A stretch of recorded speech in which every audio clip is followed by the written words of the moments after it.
Hello guys, मैं Mohammad Ashraf blog से आज मैं आपको दिल्ली में स्थित तुगलकाबाद किले के इतिहास के बारे में पूरा डिटेल्स बताऊंगा। तो आप वीडियो में कंटिन्यू बने रहने के लिए आप सब्सक्राइब करें, लाइक करें, शेयर करें और कमेंट्स में बताएं कि आपको ये वीडियो कैसा लगा। तो गैस, ये हमारे पीछे जो आप देख रहे हैं ये दिल्ली तुगलकाबाद किला है, जो ध्वस्त किया हुआ एक किला है और 6 किलोमीटर तक फैले इस किले का निर्माण तुगलक साम्राज्य के संस्थापक गयासुद्दीन 1321 में दिल्ली के सल्तनत में करवाया था। लेकिन आज 1327 में उन्हें इसे त्यागना पड़ा। ऊंची ऊंची बड़ी पत्थरों की बनी ये बड़ी ऊंची किला है। इसके आसपास इलाके को तुगलकाबाद स्थानीय क्षेत्र के नाम से भी जाना जाता है। तुगलक ने इस किले के साथ साथ कुतुब बदरपुर रोड का भी निर्माण करवाया था, जो नए शहर के ग्रैंड ट्रंक रोड से भी जोड़ा जाता है। इस रोड को आज महरौली बदरपुर रोड के नाम से भी जाना जाता है। तो गाइस, आप जो देख रहे हैं इसके नीचे और चारों तरफ बहुत घने जंगल है और जंगल के बीचों बीच हाईवे के बगल में ये बना हुआ 6 किलोमीटर में फैला हुआ ये किला है। गयासुद्दीन को एक उदार शासक के रूप में जाना जाता था, जबकि वह अपने सपने में दिखने वाले किलों के बारे में कुछ ज़्यादा ही उत्साहित हुआ करता था। इसी के चलते उसने एक हुक्म जारी किया कि दिल्ली के सारे मजदूर उस किले में काम करेंगे। इससे सूफी संत निजामुद्दीन औलिया काफ़ी क्रोधित हो गए थे, क्योंकि इसके हुक्म के बाद उनके कुएं में किया जा रहा काम रुक गया और इस किले में जो एक ढांचा रह गया है। इसके बाद संत ने अभिशाप को उच्चार किया, जिसका असर इतिहास से लेकर आज भी हमें दिखाई देता है। यार यूज़र, इसका अर्थ यह होता है कि यहाँ के लोग यहीं रहेंगे और यहाँ केवल गुज्जर राज करेंगे। कहा जाता है कि इसके बाद जब सल्तनत का पतन हुआ तब गुज्जर ने ही इस किले पर कब्जा किया और आज भी तुगलकाबाद गांव किले में ही बसा हुआ है।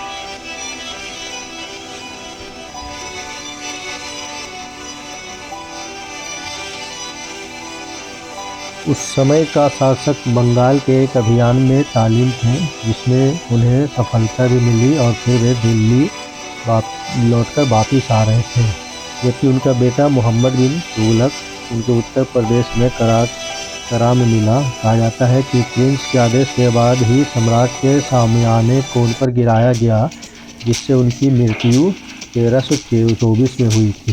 इसके पीछे गाइस जो आप देख रहे हैं ये पूरा जंगल है चारों तरफ और जंगल के सामने स्थित है। और ये संगम विहार एक बहुत बड़ी एरिया है, जो पूरे घर देख रहे हैं संगम विहार एरिया है, पूरे एरिया में फैला हुआ है, जिसकी जगह का नाम संगम विहार है।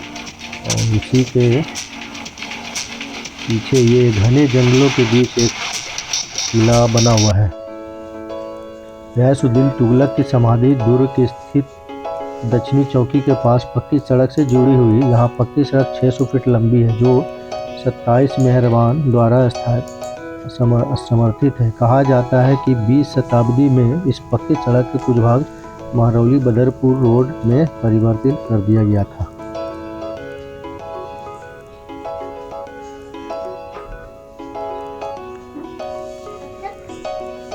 गयासुद्दीन की वास्तविक समाधि को एक गुंबददार वर्ग समाधि के आकार में बनाया गया था, जिसकी ढलान वाला दीवारों को रेलिंग द्वारा ताज पहनाया गया। कहा जाता है कि समाधि की दीवार का निर्माण ग्रेनाइट से किया गया था और समाधि के किनारों के लाल पत्थरों से सुशोभित किया गया और इसे सजाने के लिए मार्बल्स का भी उपयोग किया गया। ये जो पीछे देख रहे हैं ये संगम विहार इलाका है और उसी एरिया में बहुत बड़ी एरिया में जंगल फैली हुई है। ये बड़ी बड़ी मोटी मोटी पत्थरों से बनी हुई बहुत ऊंची ऊंची। तो गैस, तुगलकाबाद को 3 भागों में विभाजित किया गया था। पहला टावर के साथ बनाए गए गढ़ का सर्वोच्च पॉइंट बिजाई मॉडल है। और दूसरा विशाल शहरी इलाके के निर्माण घरों के साथ इसके द्वारा बीच में एक आयताकार ग्रिड के साथ किया गया था। जबकि तीसरा भाग का क्षेत्र आसन महल क्षेत्र में शाही लोग रहते थे। टावर के नीचे यह भाग हमें आज भी देखने को मिलता है। वर्तमान में शहर का ज़्यादातर भाग घनी कांटेदार वनस्पतियों की वजह से दुर्गम है। शहर के झीलों के आसपास वर्तमान में काफ़ी आधुनिक लोग रहते थे। ये कुआं हुआ करता था जो अभी सूखा हुआ है। तुगलक वंश का वो शासक जिसने जीते जी खुद के लिए संगमरमर के पत्थर का खूबसूरत मकबरा बनवाया था। दिल्ली में ऐसे बहुत सारे मकबरे देखे होंगे जो उस्मानी सल्तनत और मुग़ल काल के शासकों के हैं। इन्हीं शासकों में से कुछ शासक थे बादशाह सुलेमान और शाहजहां, जिन्होंने अपने जिंदा रहते ही अपने मकबरे को बनवा लिया था। ऐसा ही एक बादशाह था गियासुद्दीन तुगलक। इन्होंने भी अपने जिंदा रहते हुए कुतुब बदरपुर सड़क पर खुद के लिए दारुल अमन यानी शांति का आवास नाम का मकबरा बनवाया था। ये सुरंग हुआ करते थे, सुरंग बना हुआ है। उसी सुरंग के बीच में सीढ़ियाँ दी हुई है और एक छोटे छोटे कमरे भी बने हुए हैं इसी सुरंग के बगल में। दिल्ली के तुगलकाबाद किले के सामने एक खूबसूरत सा मकबरा बना है। तो गाइस ये जो आप देख रहे हैं ये दिल्ली महरौली बदरपुर रोड है और इसी काफ़ी ऊंचाई के ऊपर बना हुआ ये किला है जो आज खंडहर में तब्दील हो गया है। इसे तुगलक वंश के संस्थापक गियासुद्दीन तुगलक ने बनाया था। आप देख सकते हैं चारों तरफ बिल्कुल एक ढांचा बचा हुआ है। पत्थरों के दीवारें सिर्फ खड़े हैं, कुछ कवर भी है इसमें। यह किला दिल्ली के सबसे प्राचीन किलों में से एक है और वर्तमान में दिल्ली का प्रमुख पर्यटन स्थलों में शुमार है, जहाँ बड़ी संख्या में पर्यटक और इतिहास प्रेमी यहाँ आकर्षित होकर आते हैं। ये जो चारों तरफ पीछे जंगल है और ये काफ़ी ऊंचाई पे इस समय मैं खड़ा हूँ और ये सब ऊंचाई के जो देख रहे हैं इससे काफ़ी नीचे ये सब है। तुगलकाबाद किले में ऊंची दीवारों, महलों और गढ़ों के अलावा किले के संस्थापक और प्रथम शासक गियासुद्दीन तुगलक और उसकी पत्नी पुत्र का भी मकबरा अवेलेबल है। तुगलकाबाद किला जो है तुगलक वंश की अनूठी और गंभीर शैली को दर्शाता है, जिन्होंने लगभग 100 वर्षों तक दिल्ली में शासन करता रहा। यदि आप दिल्ली में घूमने के लिए प्राचीन और ऐतिहासिक जगह की तलाश में हैं तो तुगलकाबाद किला की यात्रा अवश्य करनी चाहिए। तो गाइस ये किला इतनी ऊंचाई पर इसलिए बनाया गया था, इतनी ऊंचाई पर इस किले को इसलिए बनाया गया था कि 1320 ईस्वी में शासन में करने वाले तुगलक वंश के राजा गियासुद्दीन तुगलक ने पथरीली जगह को चुना ताकि इसे मंगोल जैसे आक्रमणकारियों से आसानी से बचाया जा सके, क्योंकि उस समय मंगोल काफ़ी खूंखार हुआ करते थे और मंगोलों का राज चला करता था। इसीलिए मंगोलों से बचने के लिए इतनी ऊंचाई पर इस तरह का किला बनाया गया। तुगलकाबाद की स्थापना गियासुद्दीन तुगलक ने की थी, जो 1321-25 के मध्य 4 वर्षों के भीतर तुगलकाबाद के किले का निर्माण भी किया गया था, जिस निर्माण के 15 वर्षों के बाद ही छोड़ दिया गया था। ये देख रहे हैं ऊंची ऊंची दीवार, मोटी मोटी दीवार, ये बहुत ऊंची पर है गाइस। ये मेन रोड जो है बदरपुर महरौली रोड से ये काफ़ी ऊंची पर बनी हुई किला है और इसके पीछे आपको सिर्फ जंगल ही जंगल दिखाई देंगे। एक साइड पे आपको संगम बिहार की एक बस्ती दिखाई देगी।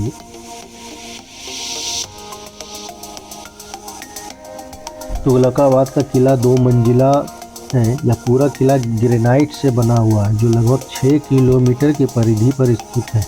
तुगलकाबाद किले में ऊंची दीवार, महलों और गढ़ों के अलावा किले के संस्थापक गियासुद्दीन तुगलक पत्नी पुत्र का मकबरा भी बनवाया गया है। तो गाइस ये तुगलकाबाद आज भी विशाल पत्थरों से बने किलों के लिए प्रसिद्ध है। तुगलक साम्राज्य के शासन में यहाँ बहुत सी ऐतिहासिक धरोहर का निर्माण किया गया है। साथ ही यहाँ 10 से 15 मीटर ऊंची दीवारों का भी निर्माण किया गया था। जानकारों के अनुसार इस शहर में पहले कुल 52 प्रवेश द्वार थे, जिनमें से केवल 13 आज बचे हुए हैं। इस सुंदर और मनमोहक शहर में आज केवल 7 वर्षा जल टैंक बचे हुए हैं। तो गाइस ये जो देख रहे हैं आप रोड, ये महरौली बदरपुर रोड है, जो यहाँ ये आप लेफ्ट साइड में बदरपुर जाती है और एक साइड में गुड़गांव जाती है, महरौली होते हुए गुड़गांव। अगर बात की जाए मकबरे की खूबसूरती की, तो बनावट की इस मकबरे के ऊंचे ऊंचे झुकावदार पत्थरों से एक जलाशय के बीच में बना है। लाल बलुआ पत्थर के विशाल दरवाजे से घुसते ही सीढ़ियाँ जिसके मकबरे में प्रवेश किया जाता है। मकबरे और तुगलकाबाद किले के बीच सड़क बनने से पहले ये मकबरा किला में ही आता था। ये मकबरा 8 मीटर तक लाल बलुआ पत्थर के दीवार और कंगूरों से घिरा है, के ऊपर सफ़ेद संगमरमर का ये जलाशय हुआ करता था। इधर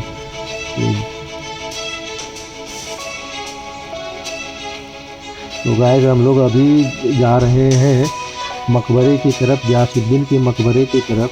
जंगल में आपको बंदर भी बहुत मिलेंगे। ये जो सामने आप देख रहे हैं ये गियासुद्दीन का मकबरा है, जो रोड के अपोजिट साइड में बनी हुई है।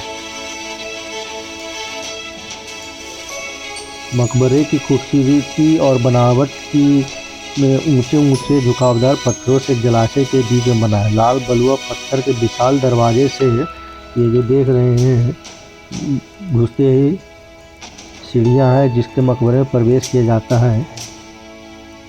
ये तो गाइस अभी हम गियासुद्दीन के मकबरे के नज़दीक आ गए हैं और ये जो स्थित सामने है ये इसी में गियासुद्दीन का मकबरा है। इतिहासकारों का मानना है कि इस मकबरे के अंदर जो 3 कब्र बनी है, जिसमें एक गियासुद्दीन तुगलक का मकबरा है, बाकी 2 उसके बेगम और बेटे मोहम्मद बिन तुगलक का मकबरा है। ये जो मकबरा आप जो देख रहे हैं इसमें एक गियासुद्दीन का मकबरा है और एक उसकी बेगम का और एक मकबरा उसके बेटे मोहम्मद बिन तुगलक का मकबरा है।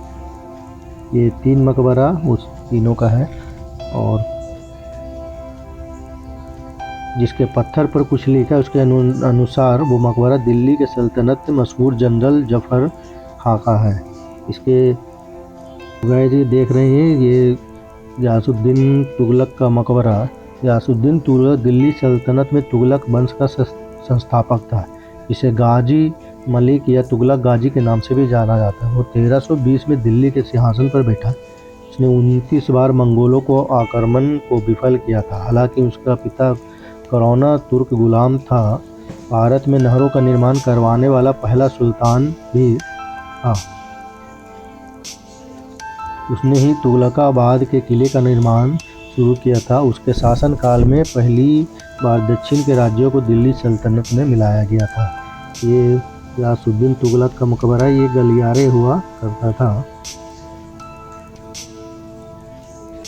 गाइस कुछ इतिहासकारों का मानना है कि जफ़र खां का मकबरा, ये जो आप गुम्बद देख रहे हैं गुम्बद के नीचे ही जफ़र खां मकबरा है। ये जफ़र खां का मकबरा है। यहाँ पहले से बना हुआ था, जिस पर बाद में गियासुद्दीन ने अपना मकबरा बनवाया था। उसका नाम दारुल अमन लिखवाया। हालांकि गियासुद्दीन तुगलक दिल्ली सल्तनत में 1320 में तुगलक वंश का शासक बना था। 29 बार मंगोलों को उसने विफल किया और इसे गाजी मलिक या तुगलक गाजी के नाम से भी जाना जाता था। इसके अलावा मकबरे के उत्तर पश्चिमी बुर्ज में दक्षिण दरवाजे के ऊपर एक अष्टभुजा मकबरा भी था, जो जफ़र खां का मकबरा था। मकबरा दिल्ली सल्तनत के मशहूर जनरल जफ़र खां का, जहां उसे दफनाया गया था, जिसने बहुत सारी लड़ाइयाँ भी जीती। जफ़र खां इतना खौफनाक जनरल था कि इसके बारे में कहा जाता है कि इसका नाम सुनकर मंगोल घोड़े भी पानी नहीं पीते थे, कहीं जफ़र खां देख तो ना ले। गाइस आपने देखा ये तुगलकाबाद का किला और रोड के अपोजिट साइड में तुगलकाबाद का मकबरा। ये है दिल्ली बदरपुर महरौली रोड। ये बदरपुर भी जाती है एक साइड, महरौली होते हुए गुड़गांव भी जाती है ये रोड। तो गाइस इस तरह का वीडियो देखने के लिए आप सब्सक्राइब करें, लाइक करें, शेयर करें और कमेंट्स में बताएं कि आपको ये वीडियो कैसा लगा। आप ज़्यादा से ज़्यादा सब्सक्राइब करें और शेयर करें। थैंक यू, धन्यवाद गाइस।